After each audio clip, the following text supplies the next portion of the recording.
Howdy folks, Deacon Parsons here.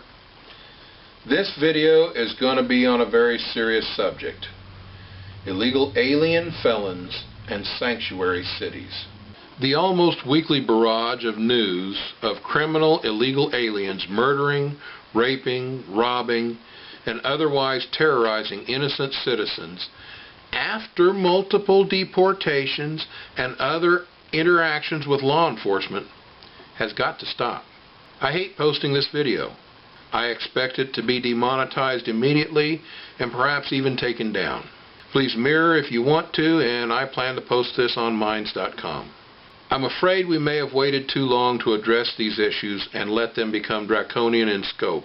If that is the case, it may take draconian actions to set things right. I really hope I'm wrong about this. This plan of action is horrific. I don't want to do this, but if someone doesn't come up with something better to address these issues, we're going to be left with few other choices. I propose a law with a two-pronged approach.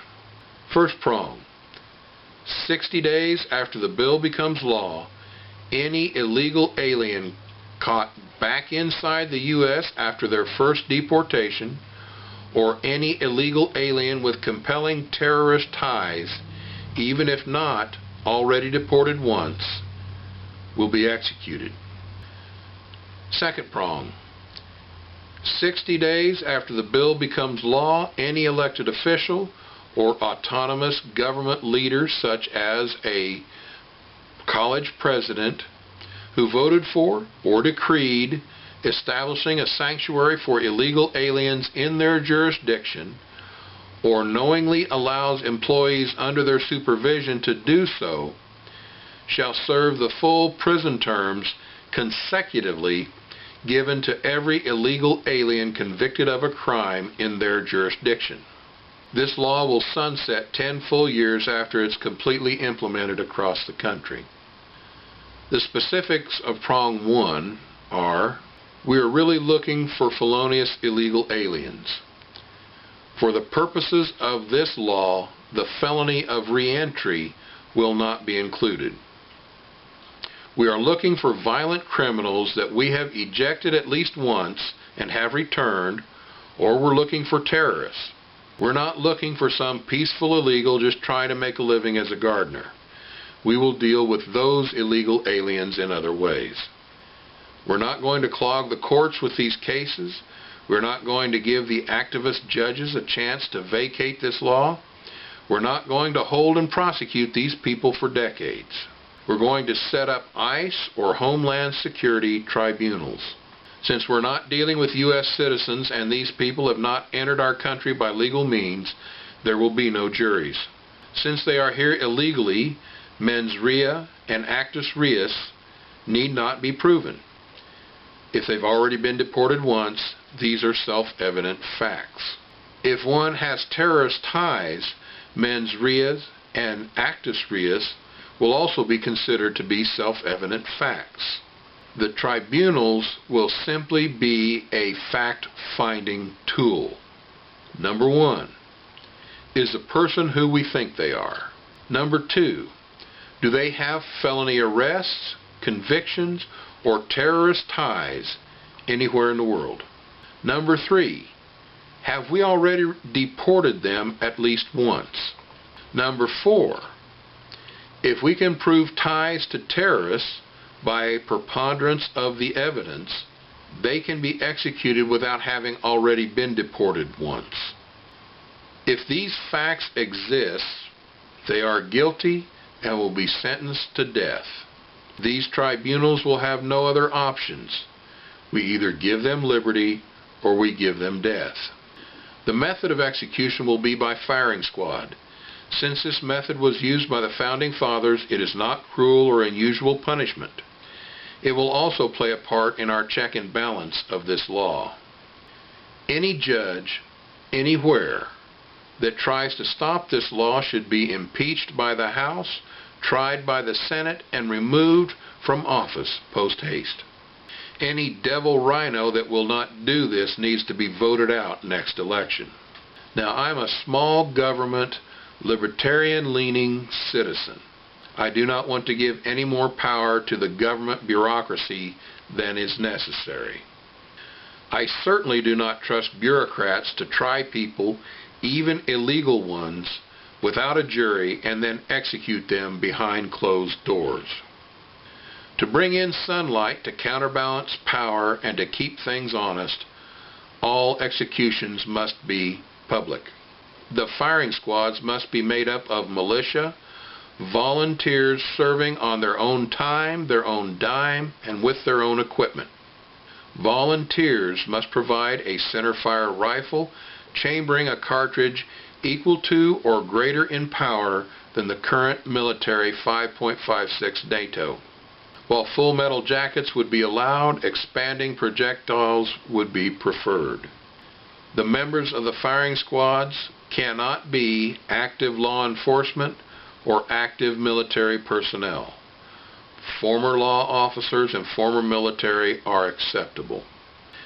Since it is likely that many of the condemned will have ties to terrorist, gangs, or drug cartels, the identities of the volunteers will be kept secret.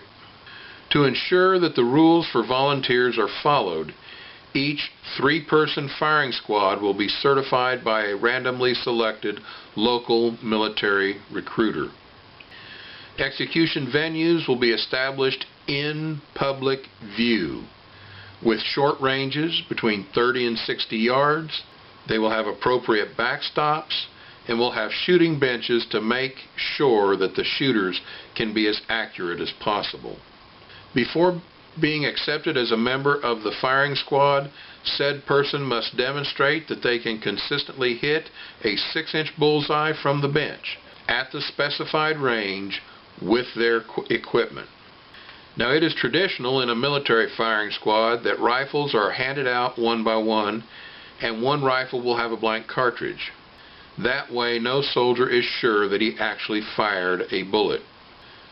That will not be possible with every member using his own rifle, and it would not be prudent for the reasons that I will get into shortly. Once the tribunal has established the facts in the case and condemned the person to death, they must post their entire dossier of evidence for public scrutiny and comment for 30 days.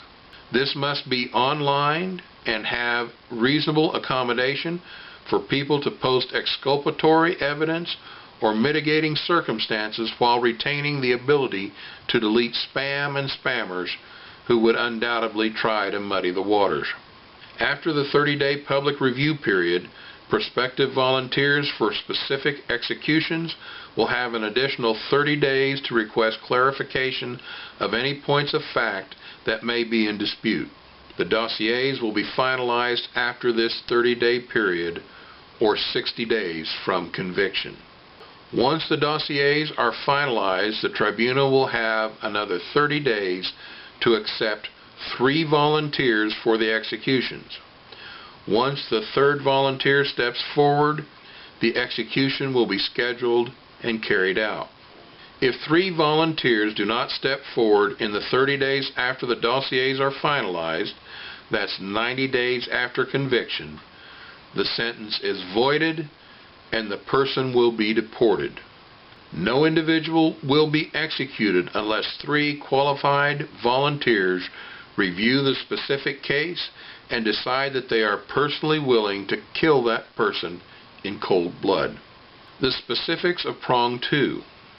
Any elected official that refuses to cooperate with the federal government in removing criminal illegal aliens from our communities will be held as responsible for the criminal acts the aliens commit as we hold the criminals themselves.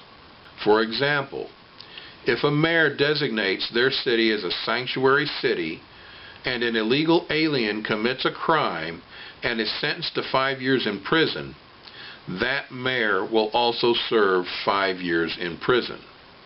If 10 illegals are sentenced to 5 years each, the mayor will serve 50 years. The government officials must serve the sentences consecutively, never under any circumstances concurrently. The official must serve time for each individual victim that they negligently created. Now, as I said, this is a horrific proposal. I hope someone else can come up with a better solution to the problem. But time is short.